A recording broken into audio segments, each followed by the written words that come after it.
Okay, let's jump right into this explainer. Today, we're unpacking a seriously complex intersection where sports, state politics, and human rights all collide in Iranian football. Relying straight on the perspectives of current critics and dissidents from our source material, we're going to see how the soccer pitch has basically morphed into a highly contested political battleground. To really wrap our heads around the gravity of this, we'll be looking at the actual lived realities of some legendary figures in Iranian football. We'll see exactly what happens when athletic achievement, basic human rights, and regime loyalty get all tangled up together. To give us a roadmap for today, we've got four main stops. First up, politics on the pitch. Second, loyalty versus athletic merit. Third, state ties in the team. And finally, the battle over symbols. Let's get right to it. Section 1. Politics on the pitch. The historical intersection of sports and state in Iran. So look, ever since the Islamic Revolution in 1979, the ruling establishment has had a massively heavy hand in pretty much every facet of Iranian society. And football, well, it's absolutely no exception. The revolution wasn't just a simple change in government, it was a total rewiring of cultural and social institutions. Because football is, hands down, the most popular sport in the country, commanding the attention of millions, it very quickly became this vital tool for state messaging. Critics point out that from 1979 straight through to today, the sport has literally never been allowed to exist in some purely apolitical bubble. Instead, it's heavily managed to fit the state's ideological goals. Fast forward to 2026, and these aren't just dry historical footnotes. They are a very present reality, deeply baked into how the national team is built, managed, and viewed on the global stage.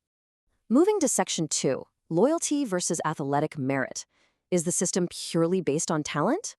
In almost any global sports league, pure athletic merit is the name of the game, right? The fastest, the strongest, the most technically gifted players, they're the ones who make the roster.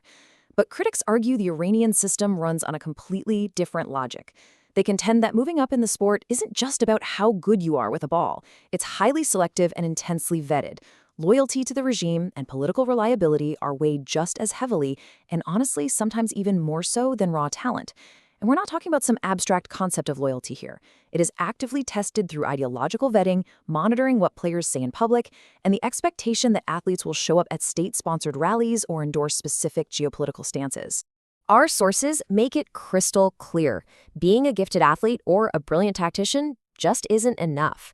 There is this persistent, heavy pressure to actively conform to and publicly support the government's official narratives. Because the sport has such massive public sway, athletes are seen by the establishment as essentially giant megaphones. In this kind of environment, playing it neutral just isn't an option. The sport is used as a vehicle to project state power, both at home and abroad. So the people inside the system, they're expected to fall in line and echo the preferred messaging of the ruling authorities. Now, these pressures, they are definitely not empty threats. The stakes for refusing to align are just staggeringly high. We're not talking about losing a sneaker deal or getting benched for a game. Athletes who openly challenge the Islamic Republic face devastating, life-altering consequences. This goes from professional exclusion and relentless harassment all the way up to the seizure of personal property, imprisonment, forced exile, and even execution. Seriously, these aren't hypotheticals. Take Habib Kabiri, a legendary former captain of the Iranian national football team. Because of his political affiliations, Kabiri was arrested and actually executed in 1984.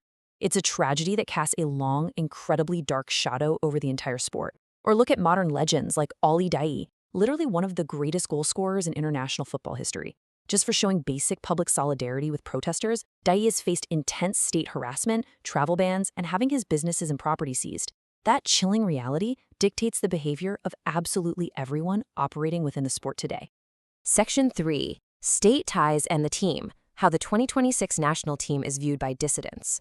Because of this deep structural integration and the loyalty-based vetting we just talked about, many dissidents completely reject the idea that the 2026 team represents the Iranian people as a whole. Instead, they see the squad as a direct extension of the political establishment itself. To these critics, the national team is intricately tied to the highest levels of state power, specifically including the Islamic Revolutionary Guard Corps, or IRGC.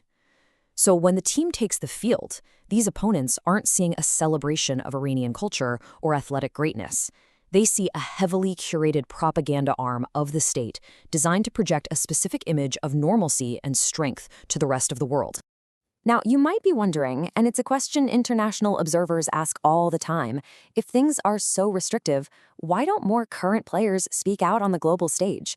Well, when that comes up, dissidents point right back to the terrifying history we just covered: the execution of Habib Kabiri, the financial ruin of Ali Day. They forcefully argue that the silence of modern players regarding ongoing political repression is not an endorsement of the state, not at all.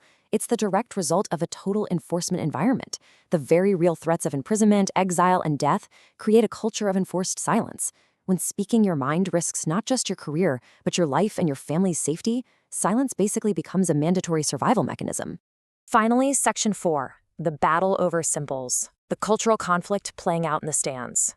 This deep ideological clash is incredibly visible when you look at the competing symbols of the nation itself. On one hand, many Iranians in exile view the traditional lion and sun flag as the true, authentic, historic symbol of their country, representing centuries of Persian heritage and national identity. But on the other hand, the post-1979 flag was introduced by the Islamic Republic specifically to break from that past. Critics argued this new flag was pushed as part of a much broader effort to essentially rewrite Iranian cultural identity to fit the new state ideology. So holding up one flag over the other, it's not just an aesthetic choice. It is a profound declaration of your political alignment and your cultural identity.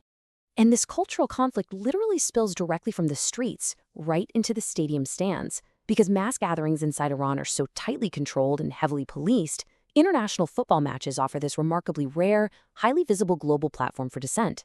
Because of this, critics and exiles are deeply, passionately frustrated by the strict restrictions that stop fans from flying the historic lion and sun flag during international games.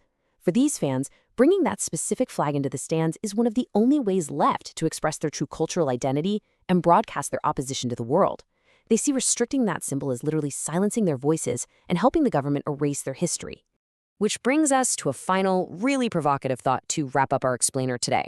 Critics contend that international organizations like FIFA have sometimes actively accommodated the Iranian government's preferences by enforcing these exact flag restrictions and clamping down on political expression in the stands. It forces us to ask a tough, unavoidable question: where exactly should global sports organizations draw the line? When the pitch becomes a literal battleground for human rights, and when players and fans risk harassment, exile, or even execution just for speaking out or holding up a historical symbol, what is the responsibility of the international sporting community? Are they just keeping the peace, or are they actually enforcing the will of a state? Understanding the perspectives of these dissidents is the first, absolute crucial step in grappling with that incredibly heavy reality.